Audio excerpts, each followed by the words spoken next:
Okay, here we go. So, my name is Reese Benoit. I played golf for a good while, but I only recently started playing with actually following the rules. It wasn't until I got to high school, I played for 4 years, and actually got acquainted with the rules very well. But before you even get to a golf course, there are certain rules that they expect you to follow. They want you to look good. Before you get there, just about every golf course requires you to wear a collared shirt. They require etiquette. They want you to look nice. Some golf courses don't require you to wear slacks or anything like that, but they just don't want you showing up, like you're just leaving your house. But there are some golf courses also require you to make a tee time before you go. Tee time is basically saying, hey, I'm going to be here at this time. I'm going to be ready for that time. So once you show up, then you go to your tee box, the first hole, the tee box. Whenever you get there, there are multiple different colored boxes. Usually some of them are boxes, some of them are animals, but they're all different at different yardages. And what you do is you choose which one you want to hit from. And then once you get there, once you tee up, make sure that you're not teeing up in front or in front of the tee box. So like in this picture, let's say your hole's going this way, you're gonna have to tee up on this side. That way, whenever you hit, you're not taking a stroke penalty. Because if you tee up on this side, what's gonna happen is you're gonna have to take a stroke penalty, and then on top of that, your next shot. And then after that, you're gonna be somewhere in the rough of the fairway, which is pretty self-explanatory after your first shot. If you make it in the fairway, you got yourself a good shot, you can hit your next shot. If you're in the rough, you're gonna look at a harder time. But the fairway is pretty self-explanatory. There are hazards out there, and a hazard, there's three different types of hazard. There's a white hazard, a yellow hazard, and a red hazard. So your white hazards are called your out of bounds. If you hit an out of bounds shot, you have to go back where you previously hit that last shot and hit another shot with a stroke penalty.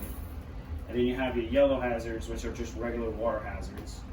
And then your red, which is called a lateral hazard, And the difference between a regular water hazard, a yellow hazard, and a red hazard is in a red hazard, you're not allowed to ground your club, but you can't move your ball at all. In a yellow hazard, you can't touch the ground, but you can move your ball with a stroke penalty. And then you have the sand traps. So there's only one really simple rule whenever you get into a sand trap. And that rule is you can't ground your club until you hit the ball. And after that, that's whenever most sand traps are located near the green. So after you hit out of the sand onto the green, what you do is sometimes there's actually a hole or a divot is what it's called. And most golf courses either require you or would like you to use a tool called a divot fixer. And basically what you do with that is you dig it kind of looks like this. It's got a little handle and it's got two little spikes on it, and what you do is you stick it in the ground around where your divot is and just fluff up the ground to where it's flat again. And that makes it to where the next person who's playing doesn't have a problem if they land in that area and that hole isn't in their line on their next putt.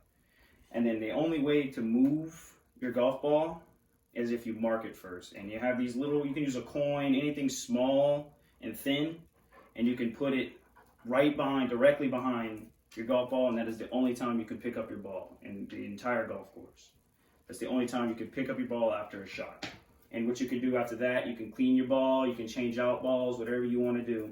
And it's the only time you can, like I said, it's the only time you can touch the ball. After that, whoever's the furthest away from the golf hole, the hole, is the person who goes first.